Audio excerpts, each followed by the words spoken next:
hamma joydan Sasuke'ni qidirib yuradi. Shu payt orqadan Naruto kelib, Sakuraga qarab shunday deydi: "Qalay, Sakura, biz bitta jamoada ekanmiz. Yur birga tushlik qilib yaqindan tanishib olamiz", deydi xursand bo'lib. Sakura esa uni shartta rad etib: "Naruto, sen shunchaki bosh og'rig'isan. Bilasanmi shuni?" deya ketib qoladi. Bechora Naruto bir chekkada o'tirib o'yga tolib qoladi. Nega Sakura menga doim shunaqa yomon muomala qiladi-ya? Biror narsa o'ylab topishim kerak. Shu payt uning ko'zi deraza oldida o'tirgan Sasuke'ga tushadi va kallasiga bitta dahshatli ayyorona reja keladi. Naruto sekin Sasuke'ning oldiga borib, derazani shartta yopib qo'yadi. Buni ko'rib turgan Ino esa baqiradi: "Hoy, Naruto, agar Sasuke'ga biror narsa qilsang, o'zim seni o'ldiraman." Ichkaridan esa dahshatli jang ovozlari eshitila boshlaydi.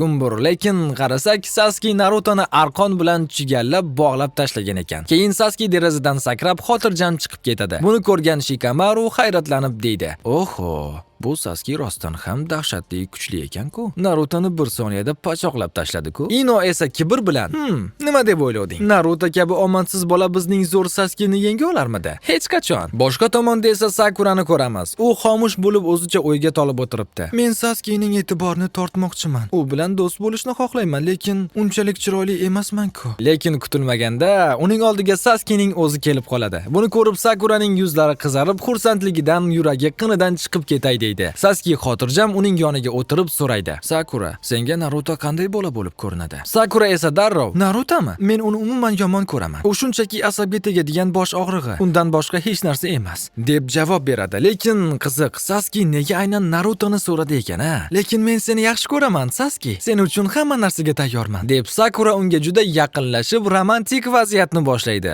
Ammo do'stlar, diqqat qiling, kadr o'zgaradi va biz boyagi xonada Naruto emas, balki haqiqiy Sasuke arqonga chigallab tashlanganini ko'ramiz. Qanaqasiga deysizmi? Kichkina flashback. Naruto o'rnini almashtirish jutsusini ishlatib arqondan qutulgan va o'zining soya klonlari bilan Sasuke'ni boplab bog'lab ketgan ekan. Ya'ni hozir Sakuraning oldida o'tirgan Sasuke bu aslida o'zgarib olgan Naruto. Voy ayyorey! Sakura unga tobora yaqinlashaveradi. Narutoning yuragi duk urib ketadi. Lekin aynan shu eng qiziq joyida Narutoning qorni dahshatli og'rib qoladi. U chiday olmay shartta o'rnidan turib qochib ketadi. Sakura esa "Voy, Sasuke uyalib ketdi" deb o'ylaydi. Naruto esa hojatxonaga kirib olib dod deyapti. Hojatxonada o'tirgan Naruto o'zicha o'yga tolib, Sakura baribir meni bosh og'rig'i deb o'ylaydi, deb xafa bo'ladi. Keyin kallasiga yana bitta jinnicha reja keladi. Agar men Sasuke'ning qiyofasida g'alati qiliqlar qilsam, Sakura undan nafratlanib qoladi-ku, deb xursand bo'lib ketadi. Lekin bu payt haqiqiy Sasuke arqondan qutulib Sakuraning yonidan jimgina o'tib ketayotgan edi. Sasuke to'xtab: "Sakura, Naruto qayerda?" deb so'raydi. Sakura esa burnini jiyirib: uni qo'yaver. U seni yengib birinchi raqamli bo'lmoqchi o'zicha. Unga nima to'g'ri, nima noto'g'riligini o'rgatadigan odamning o'zi yo'q. U shunchaki xudbin. Shuning uchun ham doim yolg'iz", deb aytadi. Buni eshitgan Sasuke'ning yuzi birdan o'zgarib, g'azab bilan Sakuraga qaraydi. "Sen o'zi yolg'izlik nimaligini qayerdan ham bilarding?" deb baqirib yuboradi. Sakura shok holatiga tushib: "Sasuke, senga nima bo'ldi? Nega bunaqa deyapsan?" deb duduqlanib qoladi. Sasuke esa uning ko'zlariga qarab sovuqqonlik bilan: "Chunki sen haqiqiy bosh og'rig'isan", deydi-yu ketib qoladi. Bum! Sakuraga dahshatli zarba. Boshqa tomonda esa Naruto nihoyat hojatxonadan yengil tortib chiqadi va ro'parasida g'azabga mingan haqiqiy Sasuke'ni ko'rib qoladi. Naruto darrov o'zining soya klonlarini yaratib jangga tayyorlanadi. Lekin ana xolos uning qorni yana dahshatli burab qoladi. Endi bitta Naruto emas, uning o'nlab klonlari ham qornini ushlab hojatxona sari yugurib ketishadi. Voy! Bu qanaqa kulgili holat-a? Bu paytda esa Sakura bir chekkada xomush o'tirib: "Endi tushundim. Narutoni bosh og'rig'i deganimda unga qanchalik og'ir botishini his qildim", deb o'z qilmishidan afsuslanadi. Shu payt Naruto boshqa tomondan yugurib keladi. Sakura unga qarab o'zini majburlab jilmayadi va gap boshlaydi. "Naruto, yur, sinfga boramiz", deydi Sakura jilmayib. Lekin bizning shubhachi Naruto nima deb o'ylaydi deng? Aniq bu o'sha manman Sasuke.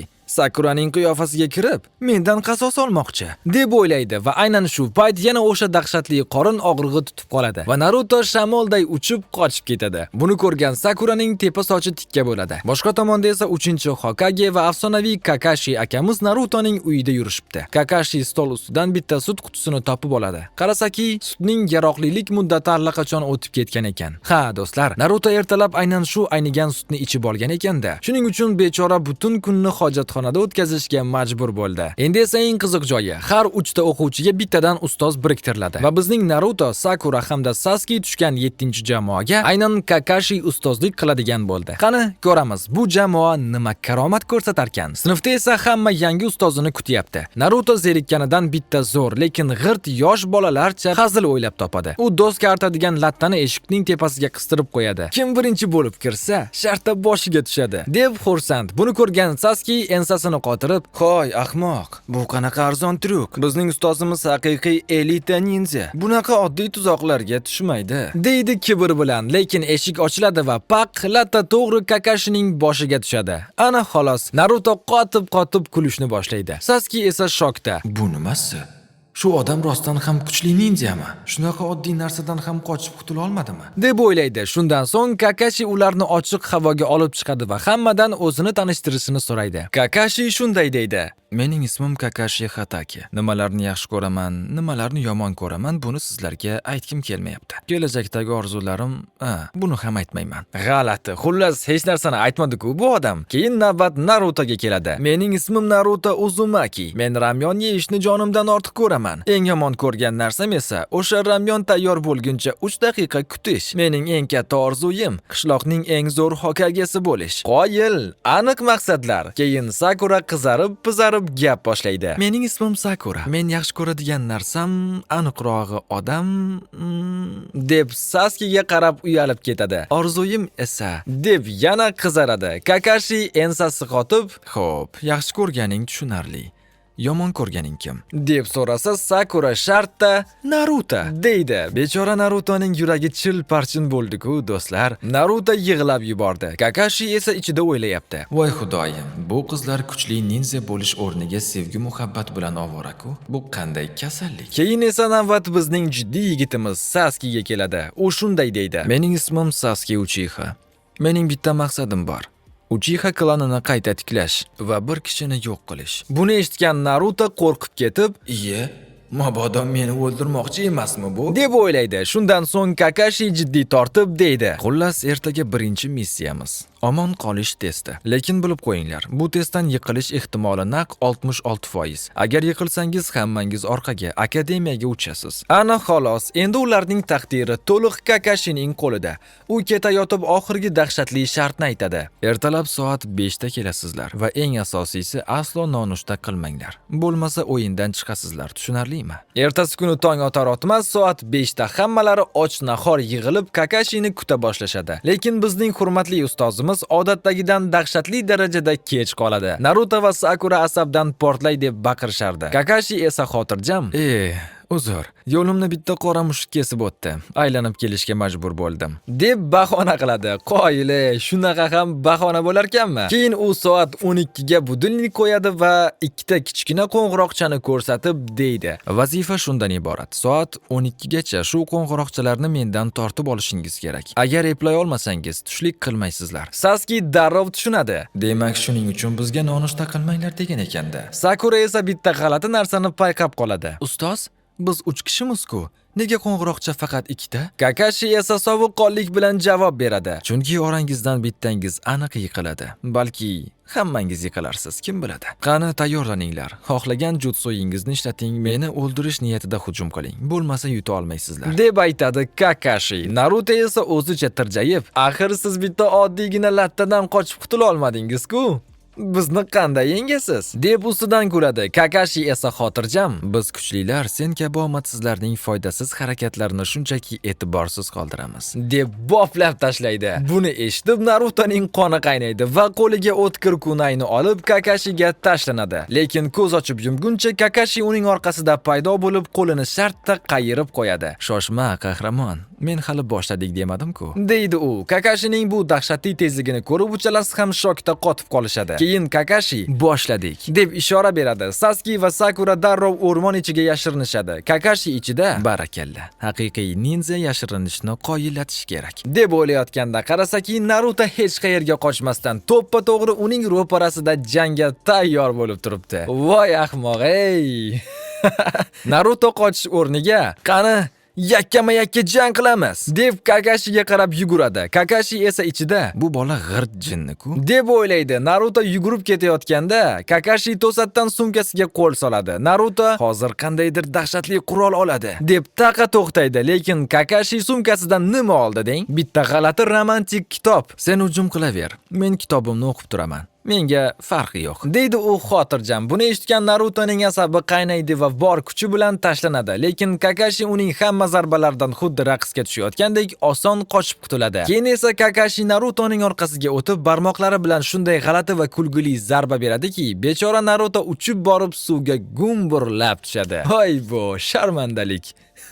Buni buta oralardan kuzatib turgan Sakura shokda. Voy xudoyim, bu ustozni yengishning umuman iloji yo'q-ku. U dahshatli darajada kuchli deb o'ylaydi. Shu payt Naruto suv ostidan ikkita suriken otadi, lekin Kakashi ularni shunchaki ikkita barmog'i bilan ushlab qoladi. Qoyilmisiz? Boshqa tomonda esa Iruka sensei 3-Hokagening oldiga kelib xavotir bilan, Kakashi rostdan ham shunchalik qattiq qo'lmi? deb so'raydi. Hokage unga bitta ro'yxat daftarini ko'rsatadi. Qarasak, shu paytgacha Kakashining imtihonidan biror marta bitta ham o'quvchi o'ta olmagan ekan. Uning o'tish ko'rsatkichi 0%. Shu paytda esa Naruto suvdan chiqib, "Men baribir bu imtihondan o'taman!" deb baqiradi va o'zining mashhur ko'p soyali klon jutsusini ishga soladi. Sakura buni ko'rib jag'i tushib qoladi. "Iye, bu omadsiz bola qachon bunaqa zo'r texnikani o'rganib oldi?" Kakashi ham hayratda. Demak, uning Mizukini shu jutsu bilan yengani haqida gaplar rost ekanda. Shunday qilib, o'nlab Naruto klonlari Kakashiga qarab yopirilib boradi. Bitta klon Kakashini orqasidan mahkam ushlab oladi. Kakashi rostdan ham kutilmagan zarbadan hayratda qoladi. Buni uzoqdan kuzatib turgan Sasuke ham qoyil.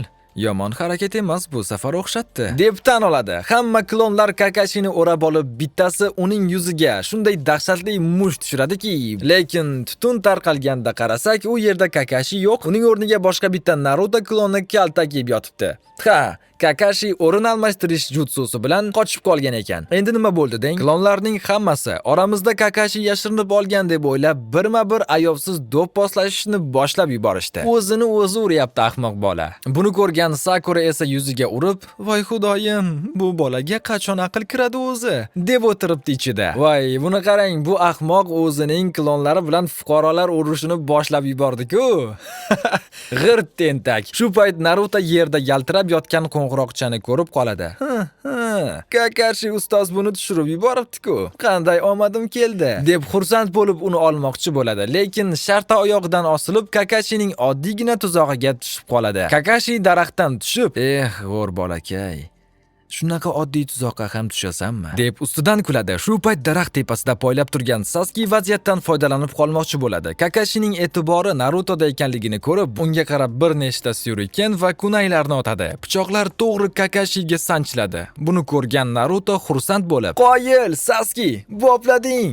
deb baqiradi, lekin Kakashi o'rin almashtirish jutsusini ishlatib, o'rniga bitta yog'ochni qoldirib qochishga ulgurgan edi. Buni ko'rgan Sasuke darrov u yerdan juftakni rostlaydi va ichida o'ylaydi, "Jin ursin. Men katta xato qildim. Endi u qayerdaligimni biladi.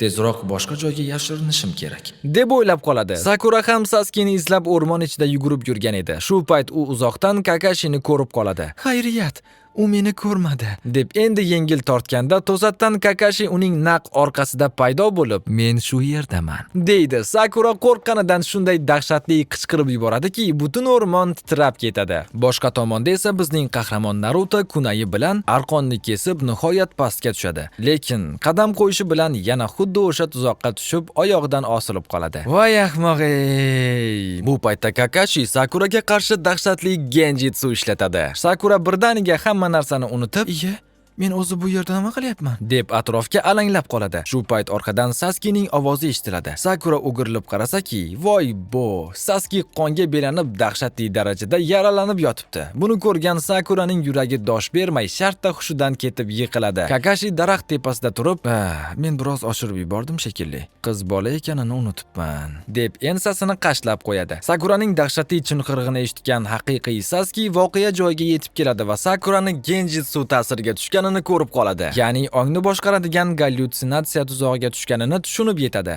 Do'stlar, genjitsu juda dahshatli narsa. Bu haqda kelgusi qismlarda hali ko'p gaplashamiz. Shundan so'ng Sasuke Kakashiga qarab syurikenlar yomg'irini yog'diradi va uni o'zining maxsus tuzog'iga tushirmoqchi bo'ladi. Lekin Kakashi juda epchil, u osongina qochib qutuladi. Sasuke bo'sh kelmay, to'satdan Kakashining orqasidan paydo bo'lib dahshatli zarba beradi. Lekin Kakashi bu hujumni ham bitta qo'li bilan bemalol to'sib qoladi. Qanaqa yirtqich bu Kakashi o'zi. Shu payt Sasuke qo'ng'iroqchani ilib ketmoqchi bo'ladi, lekin Kakashi uni to'xtatib qoladi. Endi Kakashi hazillashmayapti. U jiddiy rejimga o'tdi. Boshqa tomonda esa bizning aqlli qizimiz Sakura hali ham gallyutsinatsiya ta'sirida. Voy, Sasuke yarador, uni qutqarishim kerak deb o'zini yeyapti. Sasuke esa maxsus ninja harakatlarini qilib Katen, olovli shar jutsusi deb baqiradi. Kakashi shokda.